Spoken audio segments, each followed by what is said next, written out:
Hello, welcome to Lemon Studios, where we talk anything and everything entertainment. I'm of course the Lemon himself, Zeke Lemon, and this is my review for Guardians of the Galaxy Volume 3. But before we get into that, let's get into the house cleaning, shall we? I'm gonna need you to subscribe, like this video, and leave a comment below. Let me know your thoughts on Guardians of the Galaxy Volume 3. I would greatly appreciate that. Now, let's get into the review. So, for those who have been following me know, I have had superhero fatigue for a while.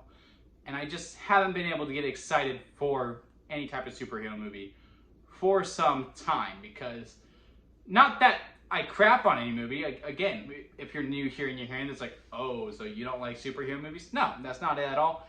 I'm just not able to get that excited for them anymore. But when I do go and see these movies, like, you can go look at my Quantumania review. I think I'm one of the 5 people who actually liked the movie.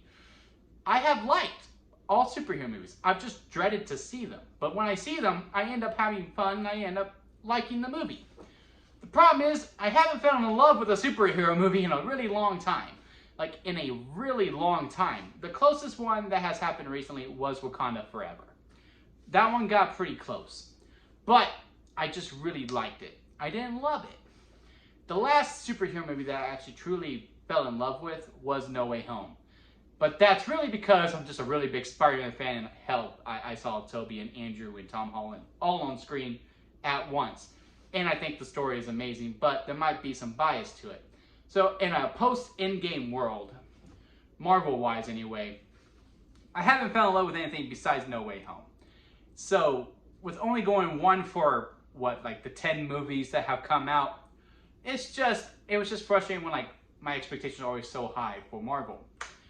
So in comes the Guardians of the Galaxy, which is something I do enjoy them quite a bit. And I saw on a YouTuber did this whole journey where they rewatched every Marvel movie that had the Guardians in it, just to get the full fleshing story of it all.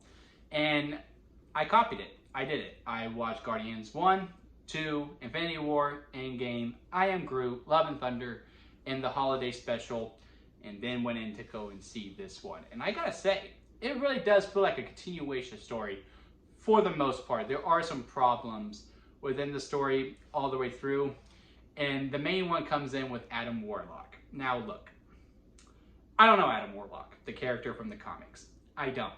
All I know is from what I've read online of people who got excited when Adam Warlock was first mentioned after Volume 2, and how everyone thought like, oh yeah, he's gonna be like a big time player and like all these things. And I will say this, within this movie, for a Guardians movie, he works 100%.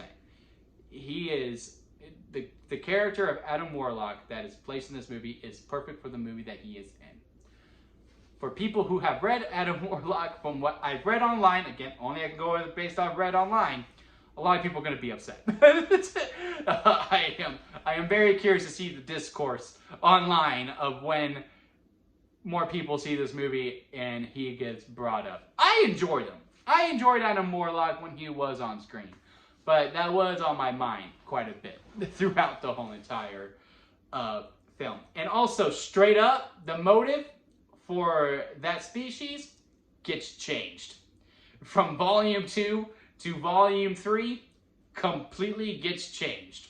That's all I'll say, because this is a non-spoiler review. But their motives completely changed.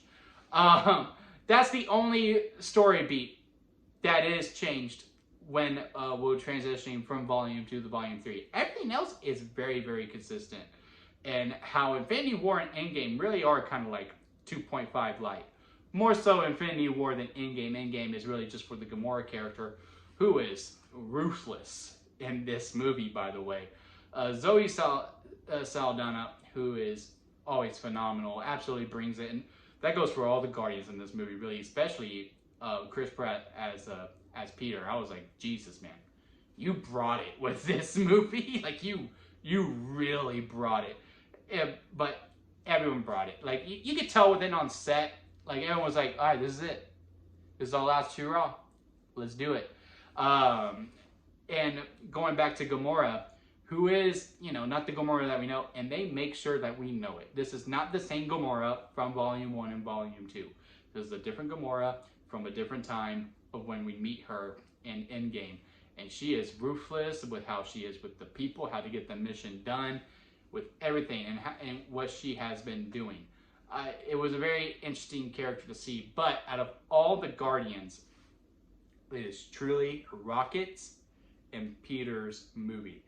And because you learn all about Rocket in this movie, and I'm just going to say this, if you are sensitive to any type of animal cruelty, this might not be the movie for you. It doesn't outright show it. It is PG-13, so they do have the camera away from it, but you do hear the animals crying. And you do see them scared, and it does tug on the heartstrings a little bit. Like, I had a hard time with some of the scenes in this movie, and that's another thing with this. It is a much darker tone than any of the other Marvel movies that have come out post-Endgame. Like, this is probably the closest that we have gotten to maybe Phase 1 when it wasn't Disney, it was Paramount, because like the tone in this movie is much darker and much more deeper. And I do think it was necessary within the storyline of this whole journey that we have gone through. I mean, even from the opening song, it's a much melancholy song, and much more slower, and just to give you good hints of like, yeah, this is going to be a different type of Guardians movie. It's not just going to be plucky and fun like it always is. And there are some of that, especially within Mantis and Drax. Their relationship is absolutely phenomenal throughout this whole entire film and throughout this whole entire journey too. I mean, they get started in Volume 2 and it's grown even more in the holiday special, and that really does continue on and shine through this movie as well. They really bring the laughs within this movie, but in a different type of way. There are a couple of laugh out loud moments that come from Drax, but it's more of just like, yeah, no, this is definitely how it would happen. It's not just a joke for the sake of the joke. This is definitely just how it would go with these types of characters and how they are. I can see some people getting frustrated. I can see some people seeing it in a different way, especially with some of Drax's jokes, but to me, it all made 100%. It all made sense 100% is what I'm trying to say. But yeah, man, I love this movie.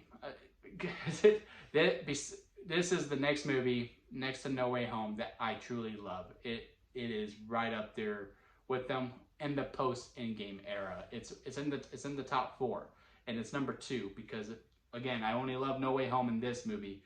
The other 2 is Shang-Chi and Wakanda Forever as my top 4 post-Endgame Marvel movies. Now, that is not to say this movie does not have faults. This movie does have some faults. I already talked about the Adam Warlock. The only really problem I have with him is that the motive is changed completely from Volume 2. That does not make it a 100% cohesive story. The character, I truly do not have a problem with. I can see other people having a problem with. But the problem comes in within the villain. The High Anarchy Lord, whatever. I forgot what he was called. I know it's High something. Who has a really deep connection to Rocket. Because he is the one who made Rocket who he is without getting too far into it. I do believe they hint at it in the trailer quite a bit. And it's not within necessarily the performance of the actor, unless this was his choice. And I don't try to harsh too much on actors because, you know, it does take 2 to tango. The director also needs to go, hey, you're doing this a little bit too much.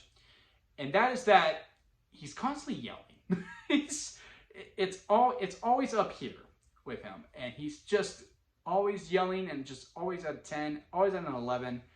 And at some points, it is necessary. Like in the 3rd act, it is very, very much necessary.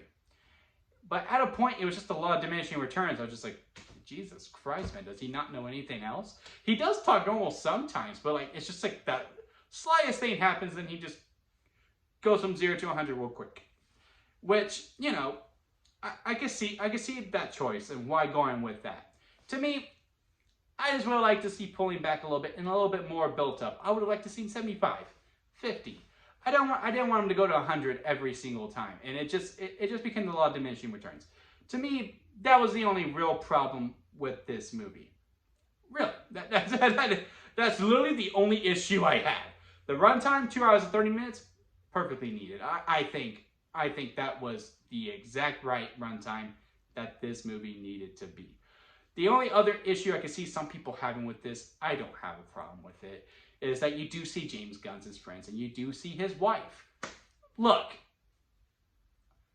if I had a hot wife and she was talented, and I have to be out on set for 12 hours a day with some people that, you know, I do consider friends, but, you know, to keep me sane, and if I could put my wife in a movie or some other friends in a movie that's just going to make my sanity just go much more smoothly, I'm going to do it. So I have no problem with James Gunn putting his friends in movies. And I don't see why people have problems with it. I truly don't. Like, that was one thing that I saw when the first reactions came out after the premiere. It's like, James Gunn just keeps putting his friends in his movies. Yeah, wouldn't you? You really think you're really going to have a movie and you're just going to go, no, none of my friends are going to be in this movie. This is all business. I'm sorry, guys. I just had to get that rant out of my off my chest. I just truly don't get it. I think they're fine in the movie. Does it take me out for a little bit? Yeah, it's like, oh, of course. And then I'm right back in it. Like, it's like a split second. I had no problem with it, but I could see some people having issues with it because I did see problems with it. Overall, again, love this movie. Only problem is with the High Lord constantly yelling throughout the whole entire movie, and the change of the motive within Adam Warlock. Yeah, man, this isn't my favorite of the Guardian's Journey.